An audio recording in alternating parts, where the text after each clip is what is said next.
Ito sa sapatos ninyo upang sa ganon kung sino man yung tao na naiinis sa inyo, nagagalit sa inyo, ay maging mabait at maging maamo po sa inyo mga bossing. Halimbawa sa katrabaho ninyo, may katrabaho kayo na parang mainit ang dugo sa inyo, or kaya yung boss po ninyo, amo ninyo, pinagtatrabaho ninyo ay mainit ang dugo sa inyo, gawin nyo po ito, subok na po ito. Maging ang inyo pong karelasyon or kaya po ang inyo pong anak na masyadong pasaway at talagang hindi mo makontrol, ang anak po ninyo ay sobra-sobra ang pasaway at sobra-sobra ang ginagawa po sa inyo, subukan nyo po ito mga bossing.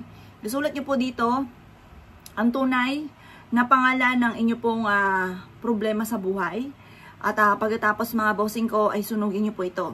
Ilagay nyo po ito mga bossing ko sa inyo pong sapatos. At pagkatapos po ay ipagpag nyo po ito, tayaan nyo pawirin ng hangin ang pinagsunugan ng dahon ng laurel.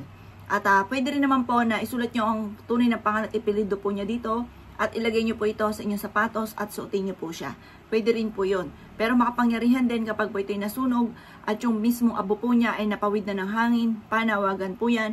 Parang yung inyo pong tao na parang pinoproblema or yung tao na sobrang naiinis sa inyo na hindi nyo man inaano, ay siya po ay maging mabait po sa inyo at imbis po na parang pinag-iinitan kanya, siya po ay gagaan yung loob po sa inyo at maaari maging ka-close nyo pa at hindi ka na niya aawayin pa. Magiging sunod-sunuran naman pagdating sa usapin ng inyong karelasyon, magiging sunod-sunuran ng inyong karelasyon matapos siya po itong gawin. Basta mas mainam sa loob ng inyong pong sapatos para kumbaga napakapakan nyo, lagi kang nangunguna sa kanya, parang ikaw yung kanyang, parang magiging ano siya sa inyo, parang babaw siya sa inyo. Ganun po mga bossing. Subok na po ito mga boss. Pero gagawin niyo po ito ng pasimple lamang na walang kahit sino man nakakaalam kasi once may nakakaalam, nakukontra. Kaya para walang kumontra, huwag yun na ipagsasabi kahit kanino.